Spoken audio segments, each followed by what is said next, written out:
Nostalgia is truly all the rage. Whether it's a classic show or movie being revisited for modern day, a recycled fashion trend, a rewatch podcast, or beyond, nostalgia sells. It's a booming market, but why exactly is that? And what does that say about society? Well, I believe that our love for nostalgia largely has to do with the fact that during uncertain times, we look to the past for comfort. But I also feel like the nostalgia boom is tied to our need for connection and our longing for a sense of community. And the entertainment industry and beyond is capitalizing off of that, resulting in great success. Now, let me start by saying that there is nothing wrong with nostalgia core at its very core. I think we all have that one show, book, movie, star, or so on from years prior that we gravitate toward or cling to for one reason or another. For me, that's How I Met Your Mother. It's a show that I've watched way too many times to count, whether I'm happy, sad, or just need something to put on in the background. But admittedly, I do have to take breaks from it from time to time, as well as some of my other favorite shows or movies, and even music. Because I do find that constantly rewatching or revisiting the same things repeatedly over and over again gets exhausting. It also makes them less special. It's why I only watch my favorite movie, The Parent Trap, once a year, and I make a whole viewing experience out of it. If you asked any generation if they could go back in time and like relive some of their favorite stuff from their childhood or like rewatch movies that they had some sort of connection to or anything like that, and they could just pull up one of their streaming services and it would be in front of them, I think that like it was always interested. Yeah. But like definitely right now. You can do that. You literally can go pull up your favorite movie on some app somewhere will have it, hopefully. And you can rewatch your favorite things and you can read your favorite books over and over again. You can listen to your favorite songs. You don't even have to like own an album or really do a whole lot of work there. Right. But I do think I've been reflecting on this current moment of time. I think that things are so uncertain. And, we hear every single day, like, what's the future going to look like?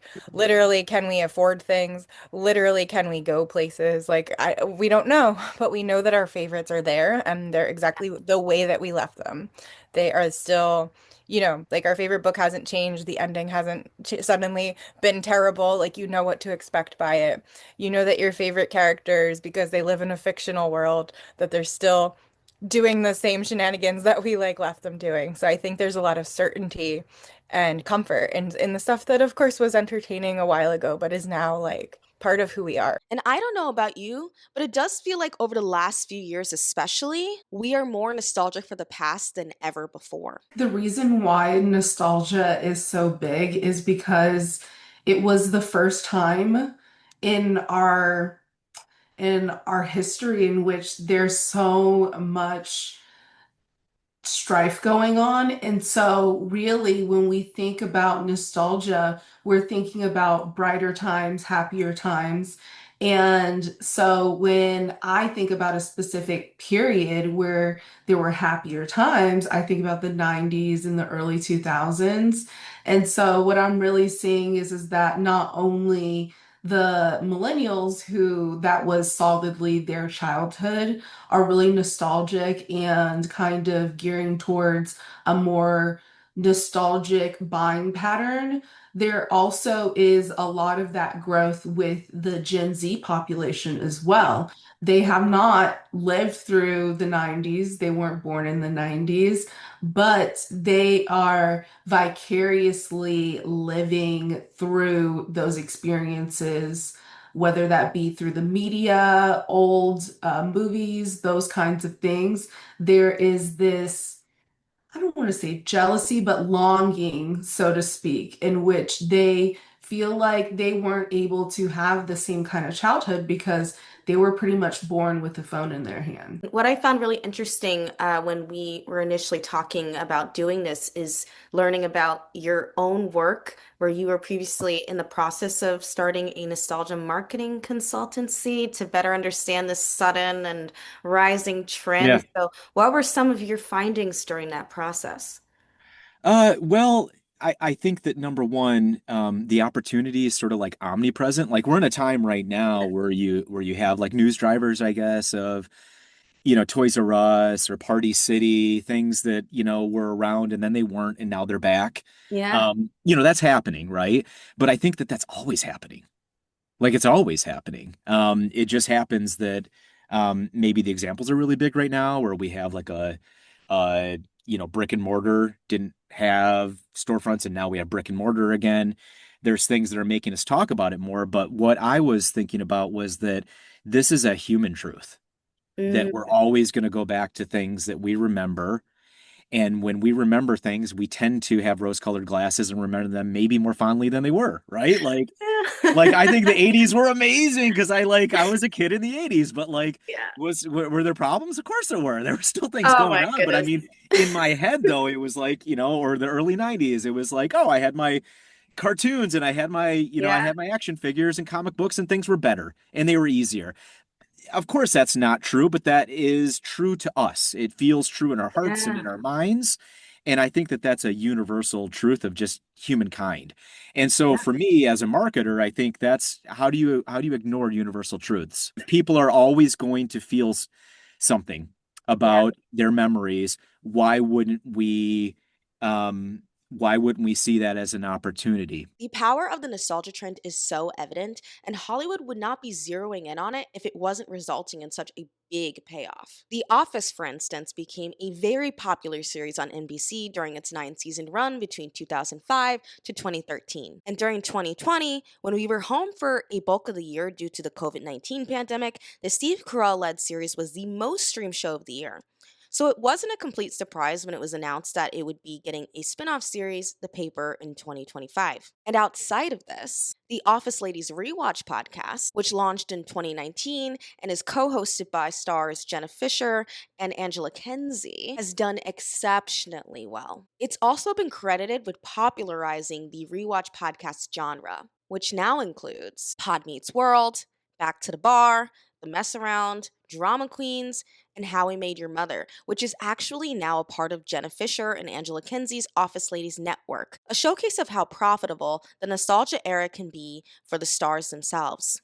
And on that note, specifically regarding the profitability of it all for the stars themselves, the Office alum Brian Baumgartner was the top earning star on Cameo in 2020, earning $1 million in bookings, which is majorly impressive. But that's not even the half of it. In recent years, stars have been cashing in on the nostalgia hype by attending fan conventions. In recent years, stars have been cashing in on the nostalgia hype by making appearances at fan conventions. The Hollywood Reporter even indicated that stars who partake in these events are getting rich in doing so, with multiple sources familiar with convention deals sharing that the basic guarantee rate for stars is in the $5,000 to $10,000 range per appearance. But at top conventions, it's possible for a star to earn anywhere between $50,000 to $100,000, and that's on top of their guaranteed fee, which is so wild. So just imagine how much they're earning if they're doing multiple conventions a year. As a teenager, my mom used to really love like daytime soap operas. Mhm. And like more recently, like a couple years ago, there were like a go and see your favorite whoever actor in some random show that like obviously those actors are not doing anything like really big box office right now, but they can still meet their fans and connect with people and share this love for what they did and make some money if they're selling signed merch or if they're selling t-shirts or something, and then they can be back in the public eye of like, look, I'm looking for work. I am relevant. Like people still are coming out to see me. Like I'm obviously still in the business and all that. So I think it could be a really good business. I don't personally love a con. Like I feel like as much as I'm like in fandom, I'm always overwhelmed by like the kind of the way we make it collective. I think Yeah. that a lot of the things I've said already have been really personal. Like if something means something to you and you remember a specific moment or you get to travel back and to see an old friend again through this media, and then you're kind of forcing it and you're bringing your friends and you're like, I have to do it today. I have tickets and they're really expensive and I have to stand in line for it. I think it takes some of that magic away from the personal experience of like, this means something to you and this means like I don't know, like you can escape for a little bit. I think it's very corporate and I love it. Like I love that I hear that speaking of Twilight, I watched it and I go looking at the cast Instagram and I see that they're doing a Twilight con with like Ashley Greene is at least doing something and I'm like, "Oh, that's I Yeah. love that she's still doing that, but like I don't want to go." Yeah, Um I get it. it feels like it's a ticketed event and not like how I wandered back into this Twilight world on my own. Yeah. It feels like, well, now you're like putting up a sign and I don't know. I haven't been able to do it, but I do like them. When I think about the entertainment industry as a whole, I feel like there's always a new movie reboot or sequel or TV series revival right around the corner. This year alone, Scrubs, Malcolm in the Middle, Life Still Unfair, Little House on the Prairie, Toy Story 5, Moana, and Masters of the Universe are a part of a growing list of projects that fall into this category. The human truth that people are nostalgic. Yeah. People will open their pocketbooks because of emotions, and emotions are tied to memories, right? That's a reality. That is a reality. But you can pick the wrong thing. You can pick the thing that you think was a thing, but it wasn't a thing. So, of course, you Yeah. can screw it up. And I think you can also beat things into the ground. We don't need every show from the 90s to come back No. because there were shows in the 90s that were low rated then. You Yeah. know what I mean? Like people made decisions then. Just because it existed in a bygone time doesn't mean it should come back now because it wasn't popular in the first place. Or They like, do try that though. They're you like, maybe know, it'll be different this time. maybe it'll be different this time. But I mean, you brought up you brought up something that's super important in this, which is that these things can't happen organically, obviously. Money has to be put into this. And I think Yeah. one of the things that we should recognize is that reviving things is cheaper because there's already a story that's been told. Yep. Okay. Right? Like marketing is expensive. Getting someone to understand, like if I came up with a new soda right now, I have to tell people why that soda matters Yeah. and why it's interesting. I probably have to have words that matter. I probably have to have a visual identity that matters. All that stuff is already there with Scrubs. Yeah. Scrubs already is there. The Mhm. characters exist.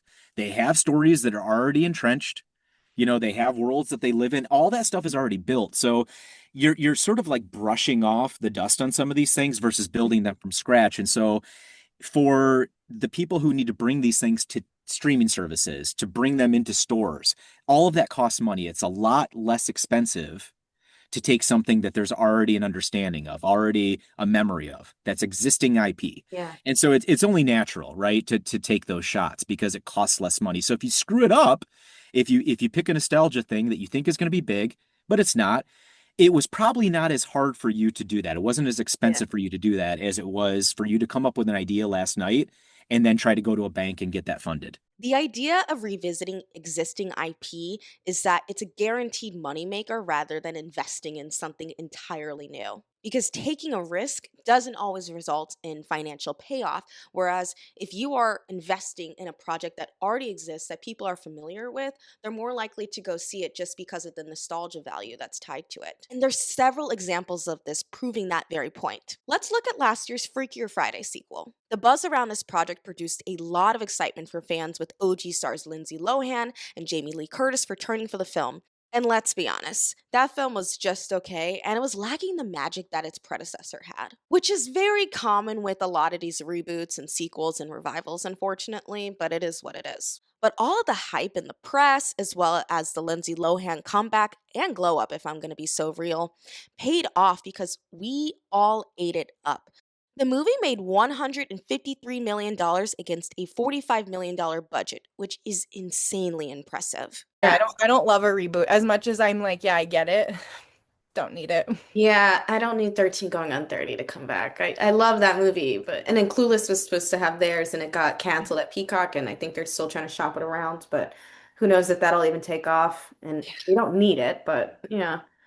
Clueless is so interesting because Clueless already is Emma for the Yeah. non-Shakespearean crowd. And if we could redo Emma in a way that was more relevant to 2026, like cool. But like to redo Clueless, which is already a redo, Yeah. and then like take away from what a moment that was, it feels like we're just like, the more this is an old person thing to say, but the more you make a photocopy, like the less clear the original, like you're just gonna have all of the same, you're just copying the same Yeah. dust that was on the screen 100 times and now it's obscuring what it originally was. Sophia Martellini, who is a senior strategist at the trend forecasting company WGSN, had previously told Birdie that nostalgia is a key emotional driver, especially in times of uncertainty and rapid change, that offers comfort, escapism, and a sense of belonging. And to the latter half of her point, I truly agree. The community we are able to tap into with others who share our common interests is so powerful. They always say that music is the ultimate connector, and one thing that comes to mind for me is Warp Tour, which I think many of us have heard of. And if you haven't, Warp Tour is a huge music festival catered towards showcasing artists within the rock music space. It was huge in the mid 90s and 2000s, but halted its 25-year run in 2019, with founder Kevin Lyman citing the community invested in this scene was disappearing, and it led to things coming to an end. But that all changed last year when they brought back Warp Tour with dates scheduled in Orlando, Washington, D.C., and in California, all of which sold out. And I was actually there for the D.C. dates, which is just outside my hometown. It was very surreal being surrounded by thousands of people singing songs from our childhood from artists like Avril Lavigne, Simple Plan, and Boys Like Girls. There's something really powerful in that. And I think that this can be applied to the booming nostalgia genre as a whole. I also want to zero in on the comfort and escapism aspects of our growing interest in nostalgia. Because it's absolutely hard to deny that going through hard times has not been intrinsically linked to our growing reliance on nostalgia, all in an effort to get us through it. I don't want to get preachy here, but I don't think we should feel bad about being humans. Yes. You know what I mean? Like again, everyone take away everything outside of your control. Okay? Even in your own life, you have a bad day. Everyone has a bad day. Like Yeah. stuff doesn't go your way. Bad day at work, or, the house is a mess and it shouldn't be, and something breaks and you have to pay for it. All this stuff happens. Yeah. We shouldn't feel bad about wanting to have a salve for those wounds that we experience every day. And I think nostalgia is a salve, for those kinds of like daily wounds that we experience. But are there any negatives to this? The only negative that I could see is if there are brands that are trying to manipulate people with this emerging nostalgia trend. Oftentimes brands want to be relevant by, putting out products or messaging that aligns with whatever is hip and trend and new. However, there is an element of it that seems kind of predatory at times. And so, really, on the consumer side, like I said, it's all in good fun. There's nothing wrong with reaching back into history and enjoying the things that came before you. However, when we think about that from the corporate side, when they're worried about, increased sales and bottom lines and those kinds of things, it really could go into more of the gray category where that is something that where this consumer behavior can be used against consumers. So, in the years to come, what can we expect in regards to the growing nostalgia movement? That's a big question. I know. Because there's a lot of things that can impact that. So Yeah. we take a scary one, for example. Okay. Scary being a loose term. Mhm. But AI, right? We can't not talk about AI and what can it do. I watched a video the other day and it made me laugh, but it was like for some reason someone used an AI tool to basically imagine if all the characters from Friends were bodybuilders. And it looked so real. I don't know why they did this. It made me laugh. But Okay. clearly with AI you could take nostalgia in a very interesting direction. Yeah. Maybe a bad one, right? You can take things that we remember and apply whatever you want to it, whatever imagination you want. So you can take Malcolm in the Middle that's just, come back Yeah. and create an entire different visual identity for it because we have the tools to do that now. So I think that, barring regulation, or barring a total rejection from the powers of Hollywood, we can do things with nostalgia, visually, that were impossible before. So I think that's a path. We could imagine countless examples of, even characters that died, coming back. I think they're talking about bringing Val Kilmer back for something, and Obviously that's a slippery slope, I think, in a lot of different ways that we don't need to get into. But that's one thing that I think can take nostalgia as a trend and turn it into something that we can't imagine right now, Mhm. good, bad, or otherwise. AI and the power of the AI tools, I think, can do things that are net new to how we think about nostalgia coming back into our lives, or making us smile, or whatever it is. I actually see an unplugged generation Ooh, coming from this, okay. and that I feel like it starts with your entertainment. If you're able to be entertained in a sustained way, I think that that's where it starts, the lifestyle change starts. So being entertained by movies as opposed to streaming, Hmm. the flip phones that are becoming so popular as opposed to the smartphones. I mean, I never saw a day where people would be excited about using a jitterbug, but but it's true. People want to be unplugged, especially when we're thinking about Gen Z. They especially want to be unplugged. Yeah. They are the new adults now, and they don't like the adulthood that they grew up into. And so, one of the things that is really stressing them out and is a burden on them is how plugged in they are, and are, pretty much forced to be, whether it comes through their jobs or their social life or even dating. Those kinds of things are all happening on technology. And so I definitely see more of an unplugged wave kind of coming through. And I don't think that that's necessarily a bad thing. Not at all. I think for all of us, we could stand to be unplugged. The nostalgia trend is something we take part in one way or another, whether we like it or not. And while no, I don't need a 13 going on 30 reboot, I genuinely believe that a lot of good has actually come out of the nostalgia trend. And I'm very curious to see where we go from here. So I guess we'll just have to wait and see. Thank you so much for watching this week's video. Don't forget to like, comment, and subscribe for more content like this from me, Dory Jackson. Bye for now.